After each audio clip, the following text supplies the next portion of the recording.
پاکستان میں جیسے چل رہا ہے اس وقت کہ اسماعیل ہنیہ شہید ہو گئے. پاکستان میں اسماعیل ہنیہ کو شہید کہا جا رہا ہے اور بہت ساری کنٹریز مسلم کنٹریز میں اسماعیل ہنیہ کو شہید کے طور پر ہی دیکھا جائے گا.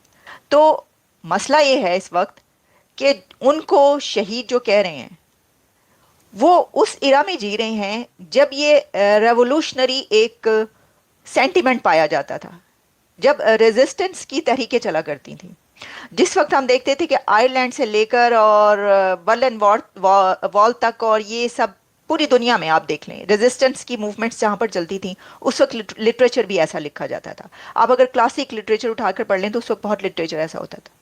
پرابلم یہ ہے کہ ہمیں یہ سمجھ نہیں آ رہی کہ دنیا بدل چکی ہے. یہ ریزسٹنس کی موومنٹ کی دنیا نہیں ہے، یہ ٹیکنالوجی کی دنیا ہے، یہ سائنس کی دنیا بن چکی ہے، یہ ترقی کی دنیا بن چکی ہے. اس کو اگر کوئی کنٹری اس طریقے سے لیتا ہے اور جانتا ہے تو وہ انڈیا ہے. صحیح پکڑے ہیں. اب بہت سارے کنٹریز اور آئیڈیالوجیز یہ نہیں سمجھ پا رہی کہ یہ دنیا جو ہے اس وقت کا یہ ایرا یہ وہ نہیں ہے جس میں آپ یہ کہیں کہ اگر کوئی ریزسٹنس کی موومنٹ چل رہی ہے تو واہ واہ جی کیا بات ہے، بغاوت کر دی، یہ تو ایک بہت بڑا باغی ہے. واہ دیکھیں یہ اب چیزیں بہت پیچھے رہ گئی ہیں. اب جو ایلون مسک کو پریس کیا جاتا ہے، چندریان 3 کے اس کو پریس کیا جاتا ہے مشن کو، جو سائنسی ترقی ہے اس کو پریس کیا جاتا ہے. اب یہ چیزیں اس لیے بار گئی تو اب لوگوں کا جو توجہ ہے فوکس ہے وہ چینج ہو گیا. بات تو صحیح ہے.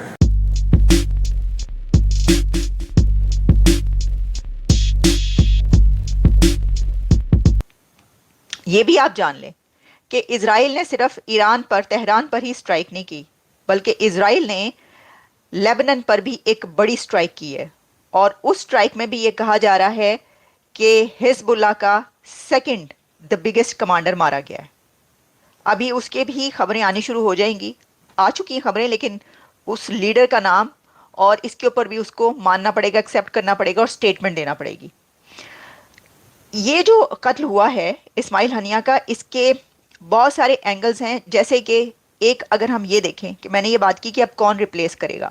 اسماعیل ہنیہ کے بارے میں یہ کہا جاتا ہے کہ وہ تھوڑے سے ماڈریٹ تھے، یعنی ویسے اگر یہ دیکھا جائے تو جو لوگ یہ کہہ رہے ہیں مجھے اس لیے یہ غلط نظر آتا ہے گو کہ وہ ڈاکٹر اسماعیل ہنیہ تھے اور کافی ان کی تعلیم یافتہ اور سب کچھ، لیکن جو اسرائیل پر سب سے بڑا حملہ ہوتا ہے، یعنی یہ جو جنگ سٹارٹ ہوئی ہے اس وقت جو اسرائیل اور حماس کے بیچ کی ہے، اصل میں تو یہ پیلسٹین کی جنگ نہیں ہے، یہ اسرائیل اور حماس کی جنگ چل رہی ہے. تو وہ اس حملے سے شروع ہوئی جو کہ اکتوبر میں حماس کی طرف سے کیا گیا تھا. تو کیا اس وقت میں پہلے بھی کہتی رہی کہ اس وقت اسماعیل ہنیہ اور حماس کو یہ معلوم نہیں تھا کہ وہ فلسطینیوں کو آگ کے منہ میں جھونک رہے ہیں؟ کیا وہ یہ نہیں جانتے تھے کہ وہ اسرائیل سے کیسے لڑیں گے؟ اچھا اب دیکھیے ان کی تمام لیڈرشپ جو ہے وہ غزہ میں نہیں ہوتی، وہ باہر ہوتے ہیں. اور لڑ کون رہا ہوتا ہے؟ غزہ کے اندر جو لوگ ہوتے ہیں. لیکن اس کے اوپر سب پاکستان میں جیسے چل رہا ہے اس وقت کہ اسماعیل ہنیہ شہید ہو گئے. پاکستان میں اسماعیل ہنیہ کو شہید کہا جا رہا ہے اور بہت ساری کنٹریز مسلم کنٹریز میں اسماعیل ہنیہ کو شہید کے طور پر ہی دیکھا جائے. تو مسئلہ یہ ہے اس وقت کہ ان کو شہید جو کہہ رہے ہیں وہ اس ایرا میں جی رہے ہیں جب یہ ریولوشنری ایک سینٹیمنٹ پایا جاتا تھا، جب ریزسٹنس کی تحریکیں چلا کرتی تھیں. جس وقت ہم دیکھتے تھے کہ آئرلینڈ سے لے کر اور برلن وال تک اور یہ سب پوری دنیا میں آپ دیکھ لیں ریزسٹنس کی موومنٹس جہاں پر چلتی تھیں اس وقت لٹریچر بھی ایسا لکھا جاتا تھا. آپ اگر کلاسک لٹریچر اٹھا کر پڑھ لیں تو اس وقت بہت لٹریچر ایسا ہوتا تھا. پرابلم یہ ہے کہ ہمیں یہ سمجھ نہیں آ رہی کہ دنیا بدل چکی ہے. یہ ریزسٹنس کی موومنٹ کی دنیا نہیں ہے، یہ ٹیکنالوجی کی دنیا ہے، یہ سائنس کی دنیا بن چکی ہے، یہ ترقی کی دنیا بن چکی ہے. اس کو اگر کوئی کنٹری اس طریقے سے لیتا ہے اور جانتا ہے تو وہ انڈیا ہے. دیکھیں انڈیا اتنی بڑی طاقت ہے کہ وہ ہر کسی کو منہ اٹھا کے یہ کہہ سکتا ہے تمہاری ایسی کی تیسی تمہیں تو نہیں چھوڑیں گے. اس کے لیے اس وقت یہ کہنا بڑا آسان ہے اگر آپ دیکھیں بھارت کے لیے. اس کی وجہ یہ ہے کہ وہ کہیں کہ ہمارے پاس پیسہ بھی ہے، ہمارے پاس طاقت بھی ہے، پوری دنیا ہمارے ساتھ ہے، کوئی ہمیں یوں کر کے تو دیکھے اس کو بتاتے ہیں، اس کے اوپر جنگ لاد دیں گے. وہ ایسا نہیں کر رہے کیونکہ انہوں نے یہ سمجھ لیا ہے کہ ایجوکیشن از ایوری تھنگ اور education will lead you to progress, اور دنیا کی آپ بڑی طاقت بنیں گے اس وقت. اب بہت سارے کنٹریز اور آئیڈیالوجیز یہ نہیں سمجھ پا رہی کہ یہ دنیا جو ہے اس وقت کا یہ ایرا یہ وہ نہیں ہے جس میں آپ یہ کہیں کہ اگر کوئی ریزسٹنس کی موومنٹ چل رہی ہے تو واہ واہ جی کیا بات ہے، بغاوت کر دی، یہ تو ایک بہت بڑا باغی ہے، واہ۔ دیکھیں یہ اب چیزیں بہت پیچھے رہ گئی ہیں۔ اب جو ایلون مسک کو پریس کیا جاتا ہے، چندریان 3 کے اس کو پریس کیا جاتا ہے، مشن کو، جو سائنسی ترقی ہے اس کو پریس کیا جاتا ہے، اب یہ چیزیں اس لیے بارے گئی تو اب لوگوں کا جو توجہ ہے، فوکس ہے، وہ چینج ہو گیا۔ تو جب ہم کسی کو ایک جنگ ہوئی جس میں اتنے زیادہ فلسطینی مارے جا رہے ہیں، پیلسٹینینز مارے جا رہے ہیں، اور اس جنگ کو سٹارٹ کرنے والے حماس تھے، اس کے باوجود بھی اگر ہم یہ کہیں گے کہ بھائی ٹھیک ہے آپ کا ہیرو وہ ہے، لیکن اب ہیرو جو ہیرو ہوتا ہے میرا خیال ہے اس کا کانسیپٹ بدل چکا ہے، میرا خیال نہیں، مجھے یقین ہے، لیکن ابھی تک جو اپنے ہیرو کا کانسیپٹ نہیں بدل رہے۔ یہ جو ہے نا یہ فیزز آتے رہے دنیا میں، پہلے جو سب سے بہادر ہوا کرتا تھا، جو سب سے بریو ہوتا تھا، بریوری جو تھی وہ اس کو کہا جاتا تھا کہ وہ ہوتے تھے ڈوئلز ہوتے تھے ایک دوسرے کو مارنے کے، ریسلنگ ہوا کرتی تھی، اس وقت وہ سب سے بڑا ہوتا تھا ہیرو کے جو سب سے بہادر ہے۔ پھر جیسے جیسے ترقی ہونی شروع ہوئی، انڈسٹریل دور آیا اس کے بعد، اور تو ہیروز کے جو معیار ہے وہ بدلتے گئے۔ پرابلم یہ ہے کہ اب ہیرو کا معیار بدل چکا ہے، اب ہیرو آپ کا وہ ہے جو کہ ترقی کرے، جو سب سے آگے جائے، لیکن آپ نے خاص طور پر مسلم کنٹریز اور جو مسلم امہ ہے اس نے اپنے ہیرو کا معیار وہی رکھا ہوا ہے کہ جو جنگ لگائے یا جنگ میں جو ہے وہ نکل کے شہید ہو، اس کو آپ کہتے ہیں واہ واہ ہمارا ہیرو تھا۔ بات یہ ہے کہ آپ ان کے بیٹے اور بھتیجے شہید ہوئے، یہ کوئی اچھی بات تو نہیں ہوئی۔ دوسری طرف فلسطینی مارے جا رہے تھے، وہ کوئی اچھی بات تو نہیں۔ اسرائیل میں جو لوگ اس حملے میں کتنے ایک چند گھنٹوں کے اندر مارے گئے وہ بھی کسی کے بیٹے بیٹیاں تھے، وہ اچھی بات تو نہیں تھی۔ تو میرا خیال ہے اس کانسیپٹ کو جو ہے اب ہمیں چینج کر لینا چاہیے، لیکن ذرا اس ایک آئیڈیالوجیکل ڈیبیٹ سے ہم باہر نکلتے ہیں، ہم اس طرف چلتے ہیں کہ اب ہوگا کیا۔ دیکھیں جو اسماعیل ہنیہ تھے، جو حماس ہے اس میں دو طرح کی لیڈرشپ ہے۔ ایک ہے وہ کہہ رہے ہیں لیڈر کو کتنی حور ملیں گی، ایگزیکٹلی یہ جو آپ نے بات کی نا، ممبئی ٹری، یہ نہیں کوئی اور نام ہے، ہاں یہی ہے۔ تو یہ جو بات کی کہ حوروں کا معاملہ جو ہے یہ ختم ہونا چاہیے۔ دو طرح کے لیڈرز ہوتے ہیں حماس میں، ایک ایکسٹرنل اور ایک انٹرنل۔ اسماعیل ہنیہ ان کے ایکسٹرنل لیڈر تھے، پہلے انٹرنل لیڈر تھے، لیکن یہ ایکسٹرنل بھی مطلب ان کو بڑی سپورٹ حاصل تھی۔ اب ایران کیا کرے گا اس کے اوپر؟ اسرائیل اس کے اوپر ایکسیپٹ ہو سکتا ہے اس کو نہ کرے۔ اس کی وجہ یہ ہے کہ اگر اسرائیل یہ ایکسیپٹ کر لیتا ہے کہ یہ سٹرائک اس نے کی ہے، تو ایران کے اندر جا کر ان کی سوورنٹی کے خلاف اس کو وائلیٹ کرنا اور کسی لیڈر کو مارنا، یہ جو انٹرنیشنل لا ہے اس کے خلاف ہوگا۔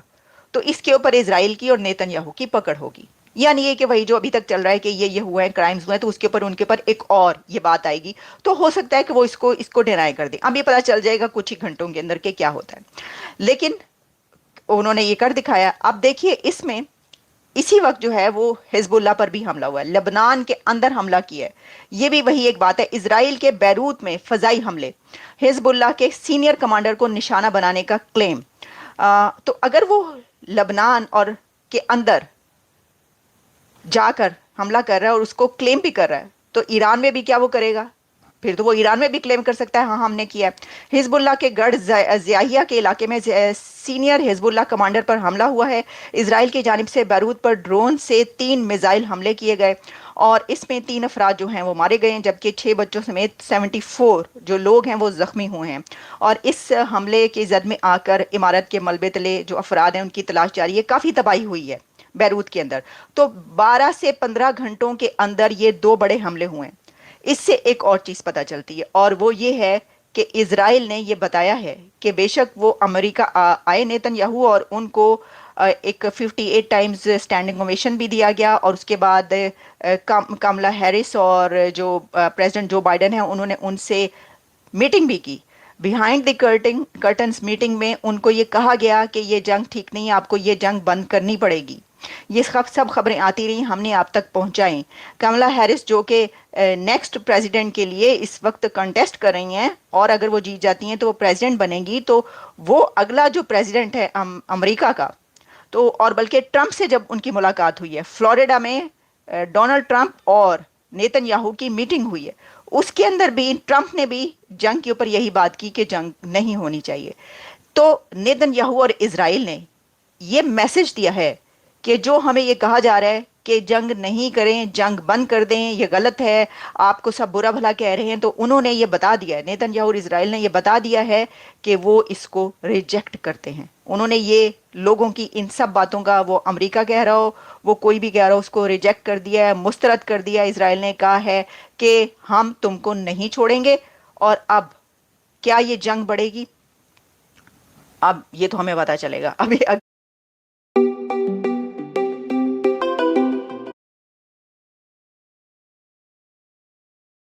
پتا چلے گا ابھی اگلے چند گھنٹوں میں کہ کیا ہوتا ہے. لیکن دیکھیں اس کے اندر ایک اور بات ہے, اور وہ یہ ہے کہ اگر ایران یہ سوچتا ہے کہ اس کا جواب دیا جائے, تو ایران کے پاس اتنی طاقت ہے نہیں کہ وہ اس کا جواب دے گا. وہ سلیمانی کے قتل کی ابھی تک دھمکیاں اور بڑکیں ہی لگا رہا ہے, وہ اس کا جواب نہیں دے پایا اور نہ ہی دے سکتا ہے. اس نے اسرائیل پر جو حملہ کیا اس سے کتنا نقصان ہوا اسرائیل کا, اس کے بعد وہ خود یہ کہتے رہے کہ ہم نے تو صرف یہ جواب دیا, یعنی جس سے آپ کہتے ہیں نا ڈپلومیٹک ون, وہ انہوں نے ویسی کا جی انہوں نے کیا تھا تو ہم نے اس کا جواب دیا, ہم اس سے زیادہ باہر نہیں نکلے.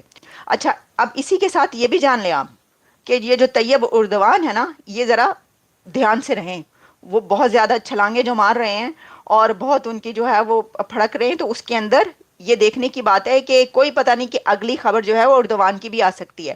اگر وہ